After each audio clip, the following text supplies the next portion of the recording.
Unfortunately, we do not have one of the rooms that has a active board or smart board, so these again will be posted up for you, but the video quality and the sound quality probably is not as good as I would like for it to be. Today we're going to go over some of the basic stuff for the research paper. The video is primarily for the online students. I'll put it on here as class so you can have reference as well.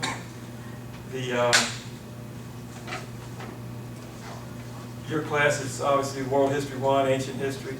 Some of the other classes that will be looking at this are going to be the U.S. histories. And it doesn't really matter because we're not talking about any kind of content. We're talking about really the approach and the format and so forth for these essays and for the research papers and also for the one on the book review. So it really doesn't matter which course video you're going to be looking at. That part of it is the same. All right, if you have not already looked, Chapter 14 folder is where you will find the Dropbox for the research paper. And this is going to be the one that you're going to submit to. It's the Turnitin Dropbox. And how many of y'all are familiar with Turnitin? Use that for, I know you use it for English if you're in Mr. Palmer's class. But essentially what it does is allows your paper to be run through a computer database that's managed by the people that produce the Turnitin software, and it checks for plagiarism. So if you put any exact wording, please make sure that you actually put in quotations and cite it properly so you don't get flagged for that. I did have some of the essays where some of them turned up 78% redundant, 78% of the paper looked like exactly like some website and some submissions to other colleges and so forth.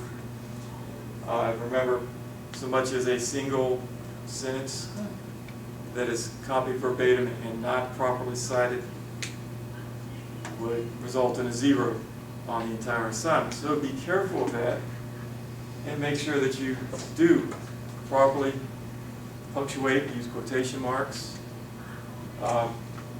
format it correctly if it's a long quotation and you put it in as a block quote, and then of course provide the appropriate citation. And if you don't have that, reword it in your own words. Make sure you don't copy someone else's work, even inadvertently. You know, sometimes it seems like there's only so many ways you can word a sentence, and it's hard to reword something, but do it anyway. If you have to, break out a thesaurus and use different words or whatever.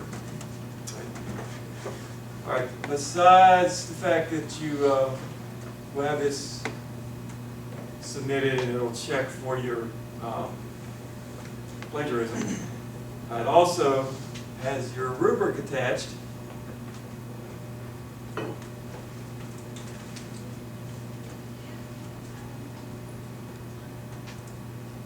And we can start by looking at how you're going to be graded on this assignment. Okay. See, unfortunately, can't fit it up in the screen too much, and we can't really change the window size there. That's the book review.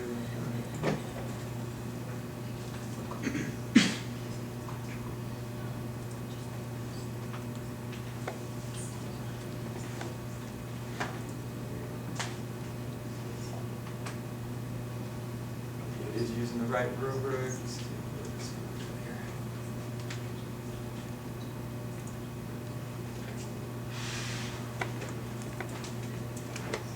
A couple of things on this. Number one, you'll see the scales there. It says 90, 80, 70. But it's got the minimum number for each grade range. So when you get your grade back, there will be a numeric that's entered in there. So if you got an A, it doesn't automatically mean you just got a 90 under that category. It could be a 90 to a 100. It's 80 to 89.5.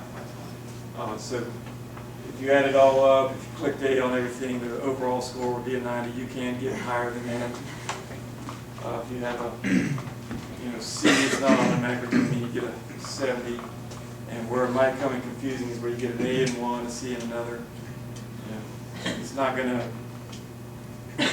end up with the minimum number there. It's going to be a manual entry somewhere in the range. But when we set the rubrics up, it doesn't allow you to set it up as a range. So this is the way it'll show, and hopefully that's enough so that you know that you're going to be in the A range. And then look at the specific number that was given to you for a particular category. I notice the first item up there accounts for 15% of the overall grade of the research paper. And that is the topic / thesis. So again, the essay is a very small part of your grade. And the reason why we're coming back to it, editing it, and trying to get it as close to perfection as possible, so that you learn how to sculpt a good thesis. Because if you're doing a C-level thesis now on the essay, and you just go off and start your research paper, your thesis on your research paper is probably also going to be C range. So we want to use the essay as kind of like an exercise in microcosm so that you can perfect the writing and transfer what you pick up on that into this research paper. Right? The part about the topic basically is that you stay on topic and that you have a good topic that's appropriate for the assignment. The A range, you'll see the topic is focused narrowly enough that it fits the scope of the assignment. Again, you don't want to do something overly broad. If it's U.S. history, you don't want to do the Civil War. If it's Greek history, in this class, you don't want to just say, my topic is Greek philosophy, because literally people have written multi-volume books on that stuff. You want to have it narrowly enough focused so that in the page range, which is 7 to 10 pages, you can do justice to that topic. You'll find enough sources to do something, but you won't have so much other stuff out there that you're just omitting, hundreds and hundreds of pages of other people's research in your analysis. And also, if you were to do justice to that and find a way to condense it to 7 to 10 pages, you don't want to do all that research. You literally have to go out and read all those 200, 300, 500 page books and condense it down to 7 pages if you could do that. So you don't want to do that. You want to limit what you have to read and research and have enough that you can incorporate into that. Right?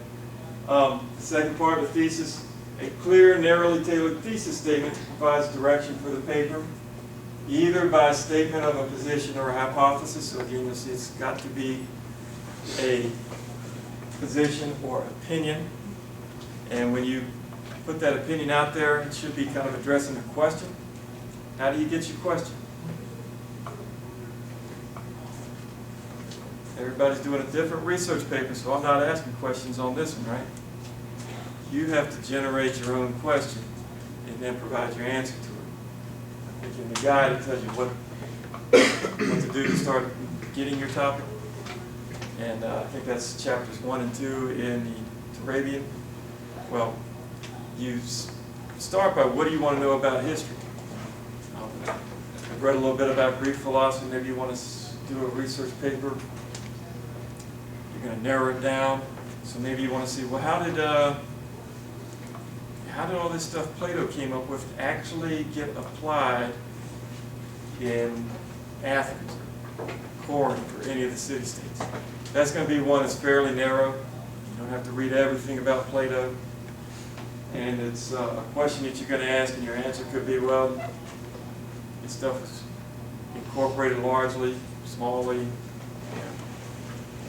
It was incorporated, but it took 2 generations to get there, or whatever. But you have to generate that question yourself and provide a response.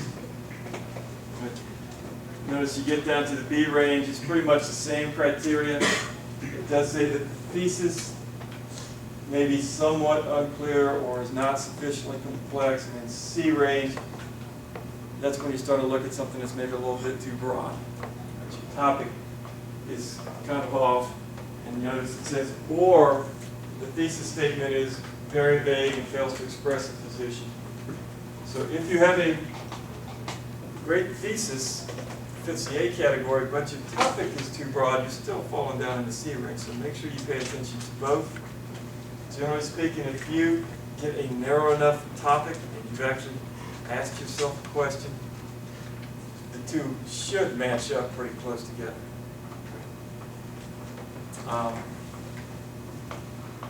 We come down the D range and the F range, hopefully avoid, but the topic for D is too broad or the thesis is attempted but is not defensible with any available facts. In other words, you come to some conclusion that is not logically supported by any interpretation of the facts that you have provided.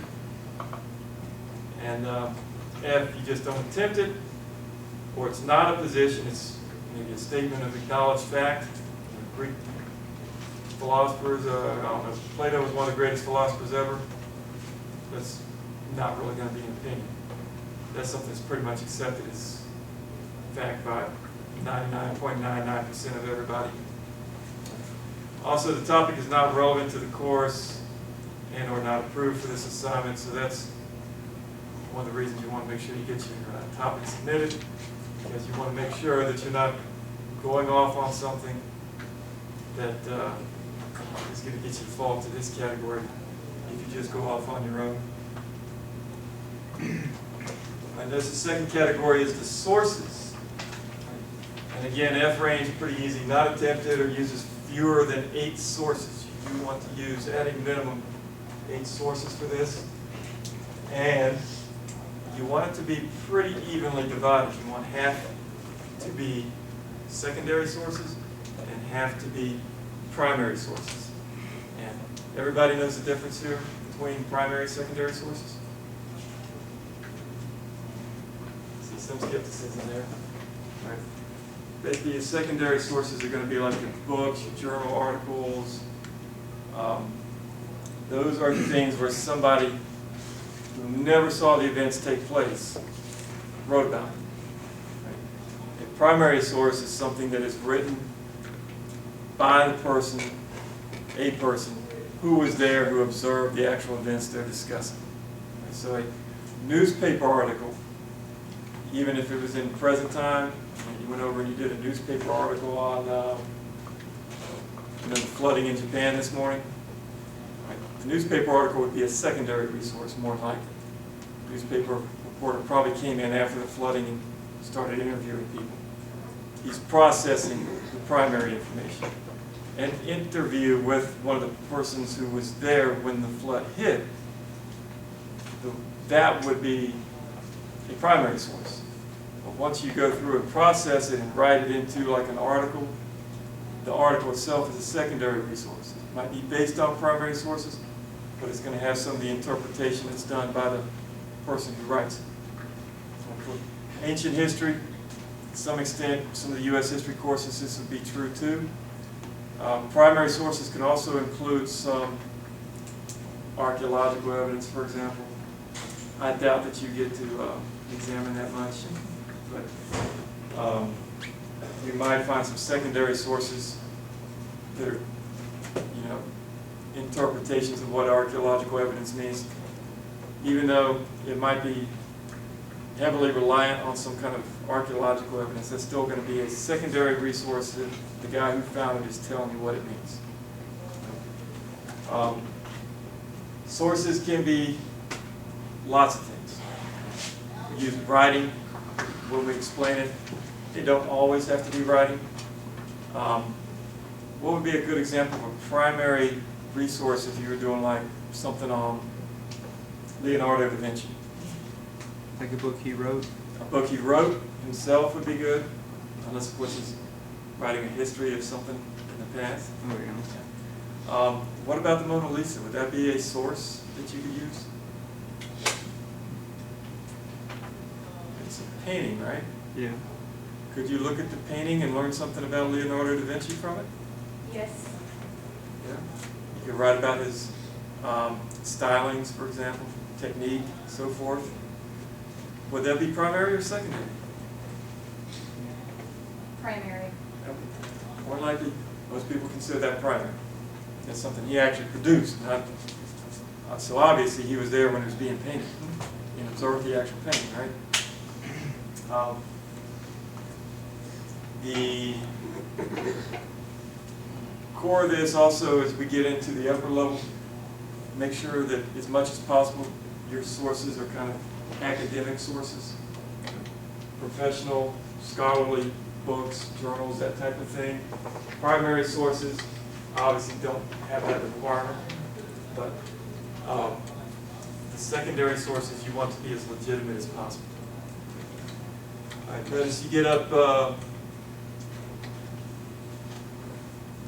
here, some of the points are going to be dependent on your formatting.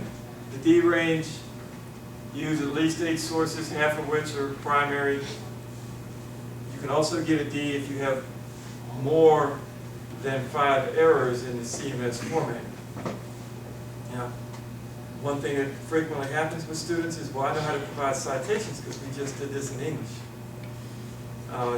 Guess what happens if you go in and use that MLA formatting that you did in English or the APA that you use in psychology?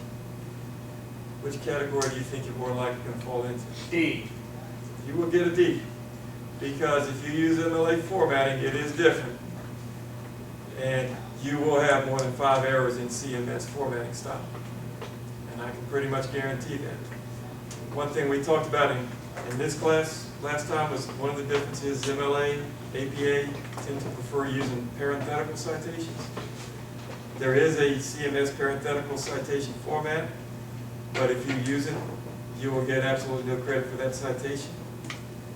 I won't classify it as plagiarism, but that will be considered erroneous, because for history, the preferred style is either the foot or the endnote. Yes, ma'am.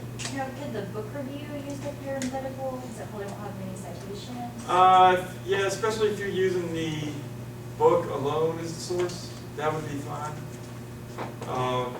You're not going to have the complexities. And again, one of the reasons why history prefers the footnote and endnote is because a lot of times you may have 4 books that provide the same piece of information, and you want to provide a citation to all 4 of those. And if you put all that in a parenthetical, it makes the text of your paper look like crap. So to keep your paper neat, you put it in an endnote. Also in history, there's a format for explanatory footnotes, where it's something that might be something, might be a piece of information you want the reader to know. It doesn't necessarily fit in with the exact topic of the sentence and paragraph where you're putting the citation. Generally, you have to provide more information with the citations. So to keep the papers looking better, you put it in foot and endnote styles. Again, for this level, college freshman level work, you probably won't have that complexity.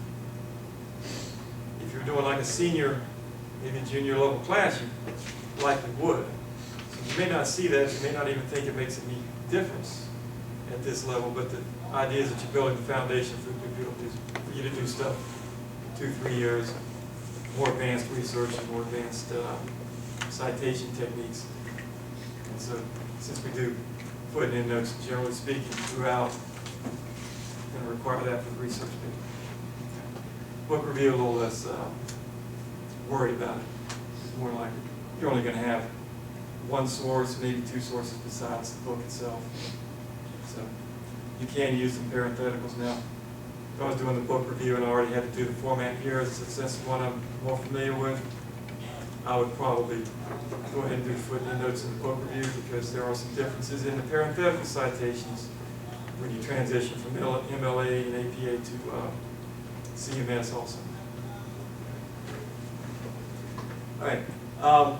B and A level range, you'll see that you use at least 10 sources, half or 5 are primary. All sources are listed in the bibliography. They're all properly CMS citation style. B range allows you 3 to 5 errors with that style. And of course, as you can imagine, the A, which is a little left, is more or less the same thing. You're only allowed 1 or 2 errors in the citation style.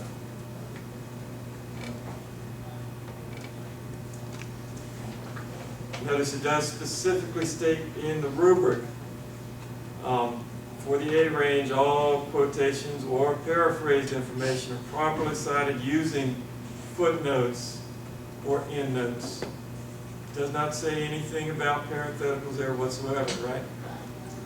So if you follow your directions, you'll know you'll probably fail the assignment if you put them in parentheticals.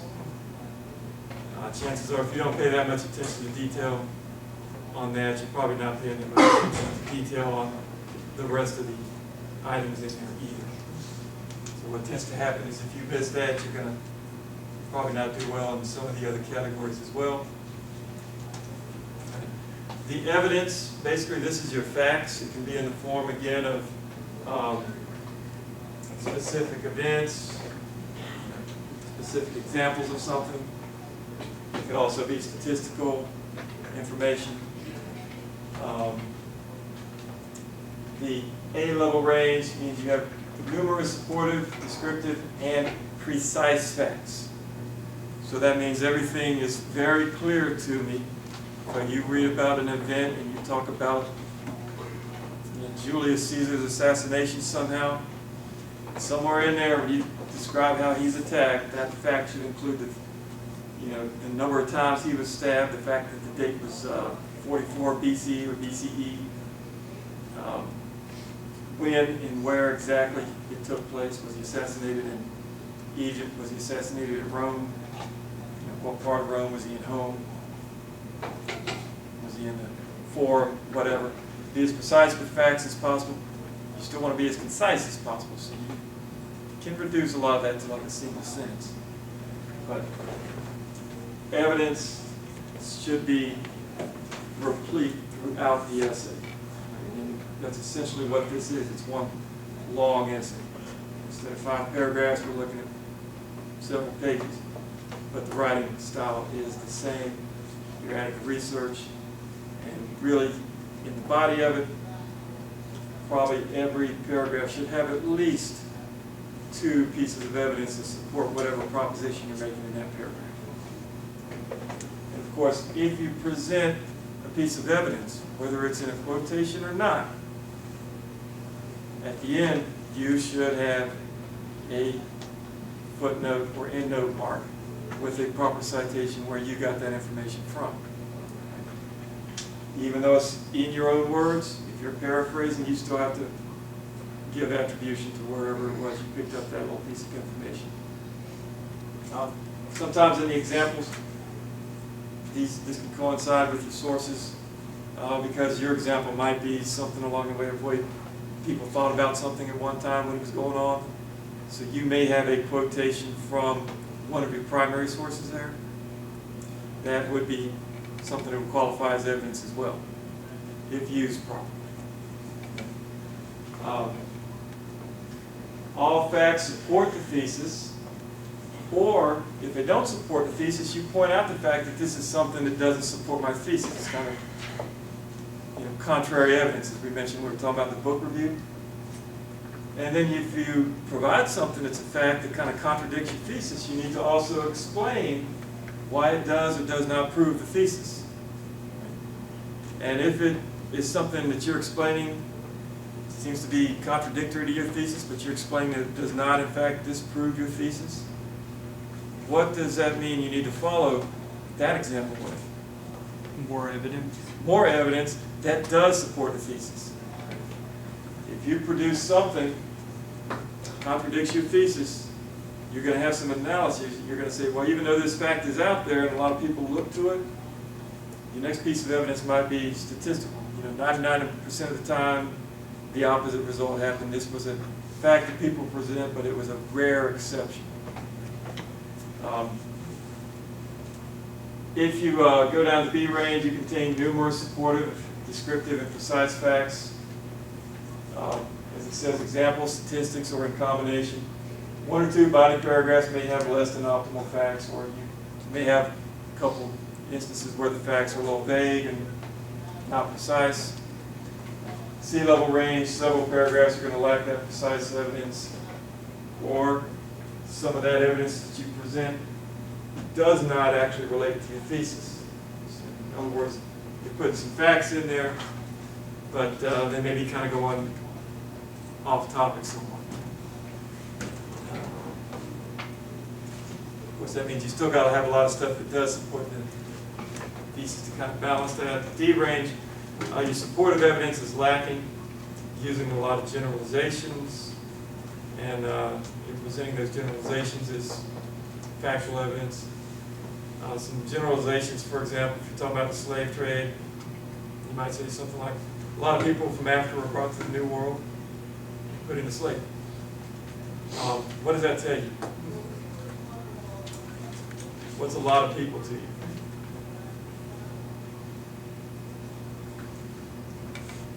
Is 100 people a lot of people?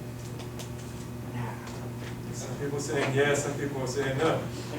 That's why you avoid generalizations. If you say a lot of people were brought over and put into slavery, well, someone's thinking, oh, it must be like 100 people brought over here, and somebody else is thinking, oh, it must be 10,000. Someone else is thinking it's millions. It doesn't, that lack of precision doesn't give you an idea of the realities of what the scope was. Now, if you say 25 million people were brought over from Africa between the years 1500 and 1800, that provides the type of precision that you want. Right, if you say 25 million people, you think most people are going to figure out that's a lot of people. Definitely. But it also moves those people who would think like 100 people was a lot to realize, oh wow, this was an even much vaster scale. So avoid the generalizations. Stick with precise facts. And of course, in F, very little evidence is present. More than half of the evidence is supplied by generalizations. If you got a lot of stuff where it's not precise, that gets you into the A range. Next is 15% for analysis.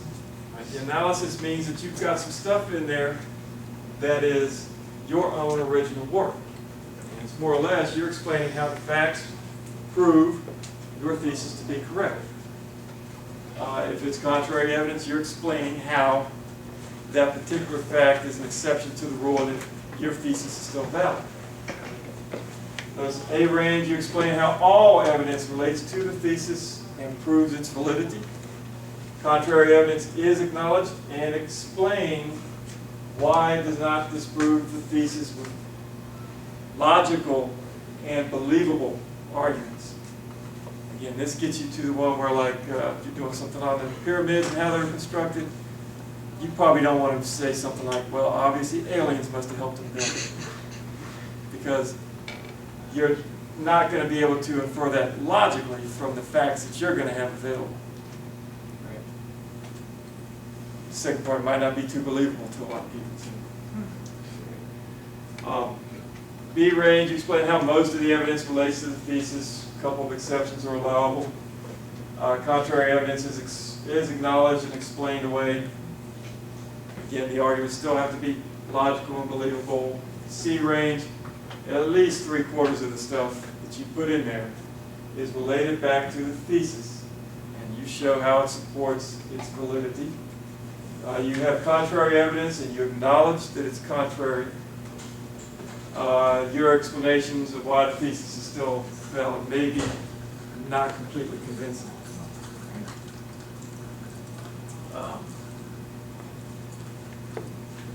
The D range, the F range. All right. Over 25% of the evidence is not related to the thesis, and or contrary evidence is not acknowledged or explained whatsoever. F range, over half of the evidence is not related back to the thesis. Notice you can put in a lot of evidence that does support your thesis and still get a 0 in the analysis category. Because just throwing the facts out there is not sufficient. You do have to explain how it supports your thesis.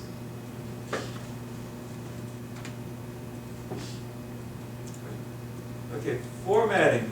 All formatting rules are followed according to CMS style, 1 to 2 errors, B range 3 to 4 errors, C range you can have 5 to 6 errors, D 7 to 8. If you get more than 8 CMS formatting errors, you fall into the F range for that category.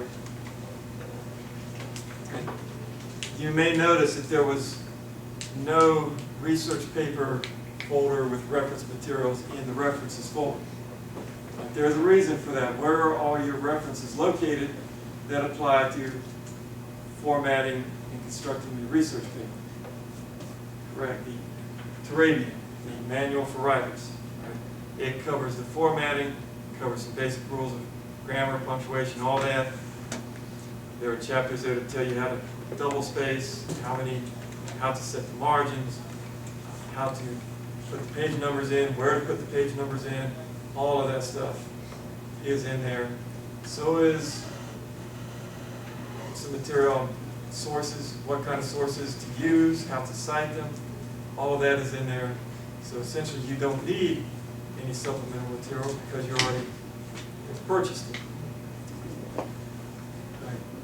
Organization, your paper is well organized. All paragraphs have clear topic sentences, transition sentences, allow coherent flow to the next topic or subtopic in the paper. The B range, likewise well organized. All paragraphs pretty much have clear topic sentences, transition sentences, etc., etc. You can have a few exceptions in there if either are not quite that good. C range, you have a sense of organization, but transitions could be weak, and some redundancy is allowed. D range, paragraph topics are unclear, transitions are not included. Much of this discussion may be redundant. And lastly, F range, there's not really a logical organization. It's apparent to me. Again, if you want to know how to organize the paper, guess where you go? It's also in Manual for Writers.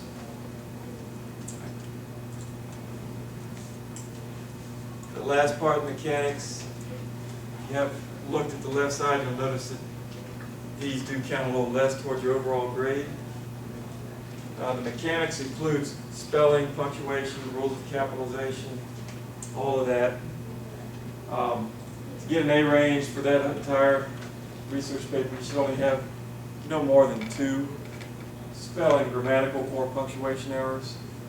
3 to 4 for a B, 5 to 6 for a C, and then D range, I guess, would be 7 or 8. I can't remember the exact figure off the top of my head, but 7 to 8, 7 to 8, and then you fall into the F range if you have more than 8 spelling, grammatical, or punctuation errors. Right now, as we mentioned with the essay and with the book review, one way to prevent a lot of the spelling errors, grammatical errors, and punctuation errors is to run a spell check. I had someone in one of my classes turn in an essay. It was a world history class. I think it was one on the Greek philosophers. And I remember it specifically because, keep in mind, this is going to be at least 7 pages long. So to get an A, you should have no more than 2 spelling, grammatical, and punctuation errors combined. 8, which means you could average 1 per page and have 1 left over and still get at least a D. 1 spelling, grammatical, and punctuation error allowed per page. I've had people who turned in a page to a page-and-a-half essay who would have fallen in the F category because they had so many spelling, grammatical, and punctuation errors in 1 page. You can imagine how that would extrapolate out to 7 pages.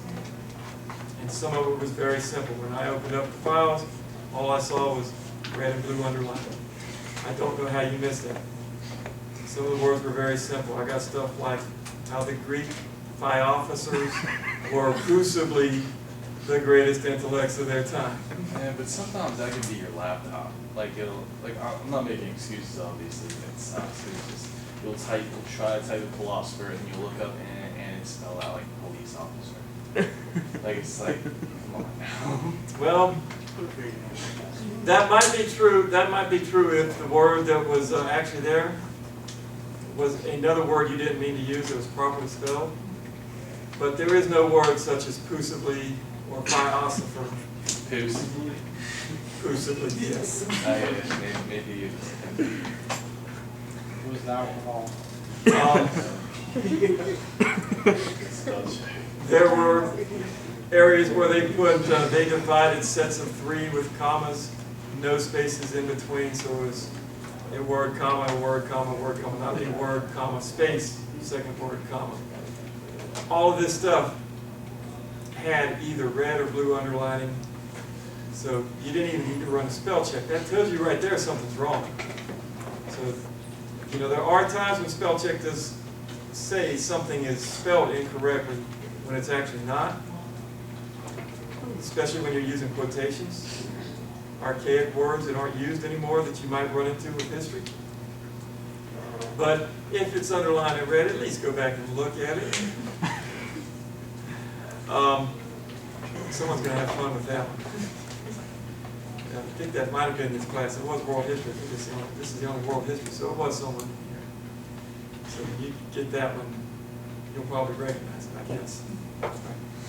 And the funny thing is, the content, you know, the ideas put into that essay might have been excellent.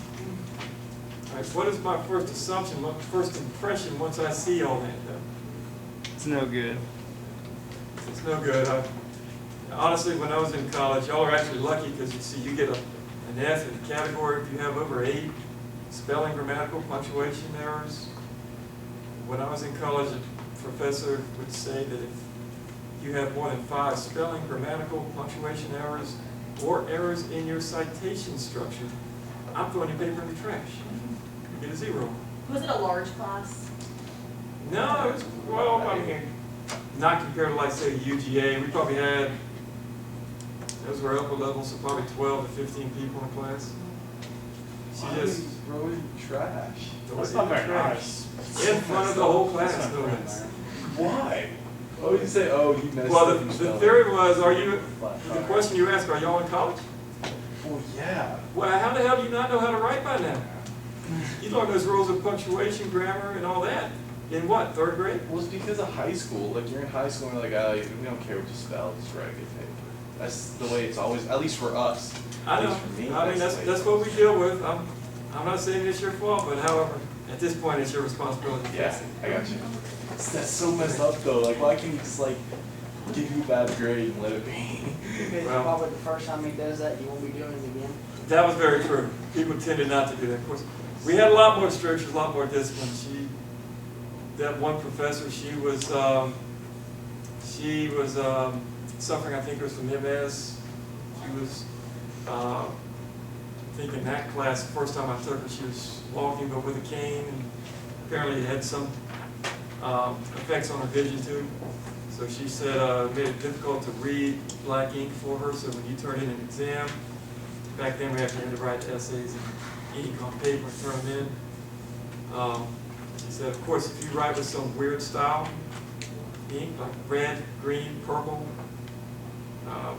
neon green or orange, whatever they got now, or if you write in any color other than blue, I'm just going to throw your test in the trash too. So, the expectations were higher, but as you mentioned, the expectations were higher as far as that kind of stuff in high school. So most people were conditioned to that to a greater degree. Everything was so different because now the curriculum's harder, but it's more lenient. Whereas when you were a kid, the curriculum was easier, but the expectations were harsher. That's why we have people who just finished the last year of high school and did calculus, and they come here and they end up in learning support math because they can't multiply and divide. And that equates very similarly when you're writing. You know, people would complain about grading for grammar and punctuation in a history paper, political science paper, like, you know, basically this is not an English class. The expectation was the English class was preparing you to write so we don't have to deal with reading stuff that's a bunch of misspellings, comma splices, and so on and so forth.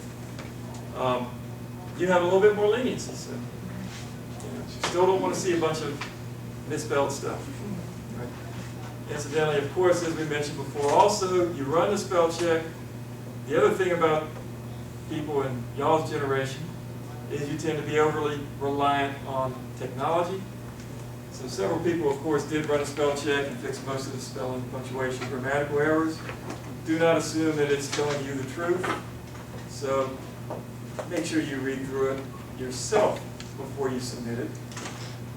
You can also get someone else to have a look at it and point out anything that may be wrong. We have the tutor downstairs in English who will actually be the tutor for any writing that you want to do. So just because you're doing a history paper doesn't mean you can't go to the English tutor. Would be a good idea since that's what they're paid to do anyway, and the service is available to you. Schedule some time, go down there. Can you proofread this for me? Point out any spelling, punctuation, grammatical errors. Incidentally, the rules, some of the basic rules for grammar, punctuation, and all that stuff are also in the Turabian. I think it's towards the back, like maybe the last chapter or two. Those rules, for the most part, do not change across fields, so if you still have whatever it was you used in English as your, what was it? You have like an MLA guidebook that did the same thing essentially. Those rules for grammar, punctuation, and so forth would be the same. So you can rely on it for those rules. It may be more comprehensive than what's given in here. When in doubt, you can always ask. You can ask me, you can ask the tutor. I guess you can ask, I don't know, I'd be able to go ask Mr. Palmer. He would probably be willing to look at it, especially if you have a quick question. Plenty of help available. The problem with help being available for the most part is 90% of the students don't use it. And most of the time they get points deducted off of stuff that would be simple fixes. All right. Any questions on the research paper up to this point? Good. All right, don't forget, week 14 folder is where it's located.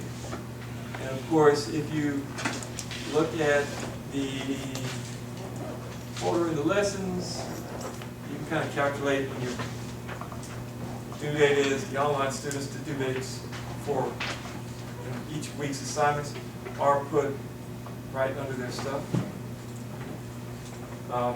Everything's due next week, so you can essentially assume it's due the Tuesday of the last week of class.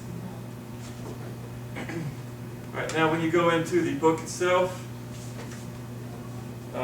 chapters 1 and 2 were assigned last week. And that basically covers the basics of starting research, how to think about it, how to start working on a topic, developing a question, and working towards your hypothesis or position. Chapter 3 is on finding sources. Chapter 4 is on engaging sources. It does go in order. Your next step is, assuming that you found your topic, is going to be starting to look for sources, which we haven't discussed yet. I'm going down to the library today, and we're going to get the librarian in here so that she can tell you what sources are available to you through our library. A lot of those are obviously some hard copy books in the library, but the bulk of it's going to be through the system that you have there, Galileo. And there are some other sources across the internet, particularly for primary sources, and we can go over those after she's done her presentation. That likewise is going to be recorded and will be posted out and made available to all the classes. And it's going to be dependent upon her schedule when she can get in here, so I can't give you an exact date for that one yet. Hoping we can do it within the next 2 weeks. Now, if you want to start finding sources, you can go out and do so. Simple, you've got your topic, start Googling it. If you're doing a topic on the same, where you can use your book that you're doing the book review for a source, obviously you can start looking, hopefully you have started reading that book. So that would be cutting out some of your research right there. Narrow down your topic, and you're going to find, like if you got a topic on, say, Alexander's battle strategies, and you got to say this book was biography of Alexander. Obviously there's going to be a lot of stuff in here. You don't want to sit there and read an entire book on Alexander, so you can figure out what his strategy was at the Battle of Gordium in, I think it was, what, 334 BC? So what do you use now that you've got that book? Table of contents. Okay, you can use the table of contents. That might directly lead you to that Even better than that, though, The bibliography. is, that was gonna be next. Better than that would be the index. Because you can look up the specific topics and it'll take you there. It may have a chapter on the Battle of Gordy. It may not. And so the index would take you specifically to the pages in a chapter and cut down your reading even more. Okay? Then, the other thing is that provides you one source. You want to go find additional sources. So if you're looking for additional sources, good sources, that would be acceptable, where do you go? Now you can say it, Ms. Hester. The bibliography. Yeah, you look at their bibliography, and that will guide you to other sources on the same topic. In that bibliography, they will usually have it arranged by secondary resources and primary resources. And so if you're looking for primary sources, those bibliographies are a great place to start. Now, how do you get the primary sources once you found them in the bibliography? The first step I would do would be to take the title of that primary source, the person who wrote it or whatever, and I would put that in Google in quotation marks. And there's a good chance, since it's a primary source, you will find a copy of it on the internet somewhere. And that is, of course, since we're doing ancient history, nothing as a primary source is going to be really copyrighted. It's going to be in the public domain. So you will find a lot of sources on the internet that have documents you may look for, and they will be legal. Incidentally, if you're looking for primary sources and you find copies of primary sources, could that actually be a copyright violation if it's up on the web somewhere? Well, it could be, especially if someone's translated them. Yes, if it is a translation, which most of your stuff's going to be translated. I mean, by the time we get up to the end of the course, even if you're doing something on English history, the English is still going to have to be translated for you most of the time. Kind of hit the Middle Ages and Renaissance, so you're just kind of starting to see some modern English appear.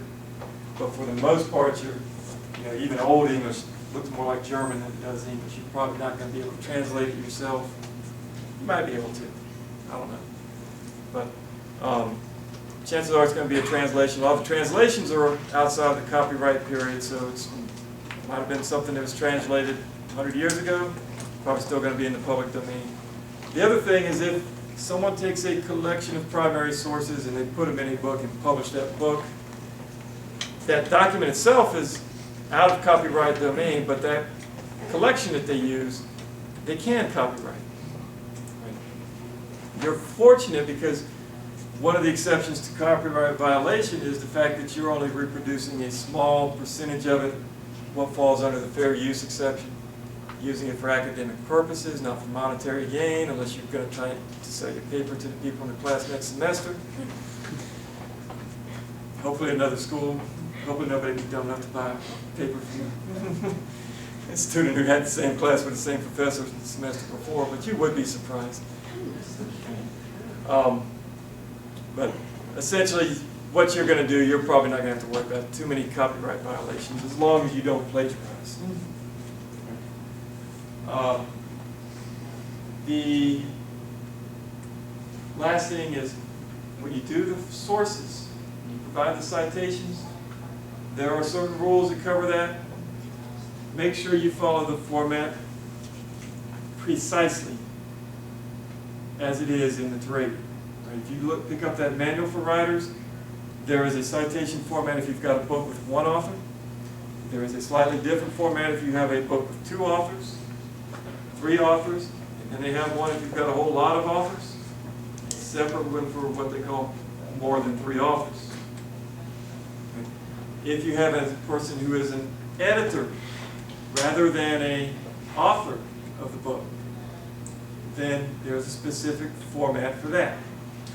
If you have a book that is translated, you have to mention that in the citation. There's a format for translated works. If you have journals, obviously, those articles, specific formats for journal articles, and those also are going to have different formats if you have multiple authors. if you have translations, so on and so forth. There are also short forms of the citations. Essentially, like you use a book, the first time you use it, you have to write out that full citation. You know, you have to provide the author, title, place of publication, date of publication, page number, that full thing that usually goes 2 lines. If you use that same source for another piece of information, you don't have to write all that out again. In fact, if you do write out all that out again, it will be incorrect, because you are supposed to use short citations. And those work to your benefit because it means less work for you. If you cite the full citation here, and then the very next footnote goes to that same source, all you have to write is IBID, ID, period, comma, page number. And that cuts out all that work of fitting that footnote in there. If you use that source, the next footnote is a second source. You come back to that first source, there's a short format for that. You can't use IBID because what IBID means is basically short for a Latin word that means the thing that just came before. So if you use IBID, then you're actually saying it's the same as the second source, not the first source. So be careful of those nuances. Get the short citations correct. There are differences if you like to use 2 books by the same author, or a book in a journal and it's by the same author. Notice that that's going to have an impact on the proper format of the short form citations too. So the whole thing for the citations is detail. You have to pay attention to those details, and of course it tells you how to do those right here in the Turabian. Right? There is a chapter that provides the examples. There is a chapter that has text that describes it, tells you what to put in there and everything. What I always did was go to the examples and just find the appropriate example and construct mine the same way. Paying attention to everything, indentation, whether your work is italicized, underlined, in quotation marks, where the date is put. If you see something that says parentheses, London, colon, whatever publisher it was, well, obviously you're going to look, if you know that that's the place of publication and the publisher, you can use that format, that example, to go through. Well, mine was published in New York, so obviously London would be replaced by New York and whoever the publisher is. Right? But I've always found it easier to follow based on the examples than to go through the text and try to construct them myself. The other thing is you may find sources that are not covered by any of the formats in here. I doubt that happens to you. To be honest, there's a big, thick Chicago manual style that is much more comprehensive than this. It covers like formats for citing a lot of other stuff that this one doesn't cover.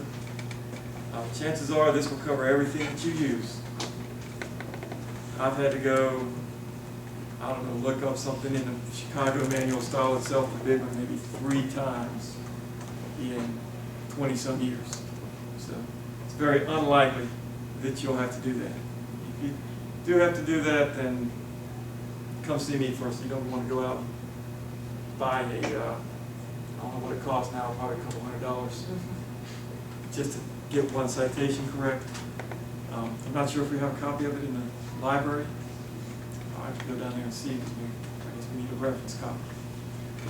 You might be able to find that format on the web somewhere. Last thing, follow the guidelines for citing primary sources precisely. It's probably, well, this will not be true for people in the world history class, but people in the U.S. history class, depending on what their topic is, have some opportunities to do some other types of sources besides books and journals and just documents. I think somebody was, in one of the classes, was doing wanted to do a history on something about the Cherokee after the Civil War. Very likely, since the Cherokee Reservation is relatively close, they could either go up there or get someone on the telephone who could provide a lot of the oral history there, and you could actually include like interviews. I doubt if you're gonna find too many people who remember what was happening at the Battle of Thermopylae right now. So it probably won't help us for World History 1. Some of the other classes, there's still some pretty solid oral history that's available to them. Even first half of U.S. history. You go up to Madison County, there's a strong oral history there that dates back to when the county was first established. People were first settling in what's now the territory there.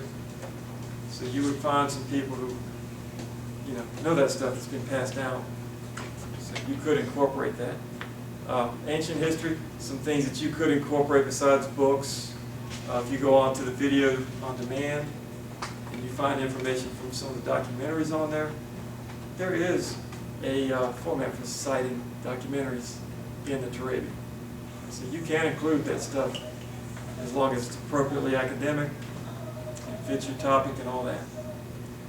There are a range of sources. The more creative you are with them, the better it's going to be for you when you produce the final product. So we'll get into that next week a lot more when the librarian's here, though. And she can tell you a lot better than I what is available to you on Galileo, video on demand, and all that stuff. It's still going to be up to you to properly cite it. All right, any questions? Okay, yes. Yes, it's not about this, but when is the primary document quiz goes up to? Is that posted this week already?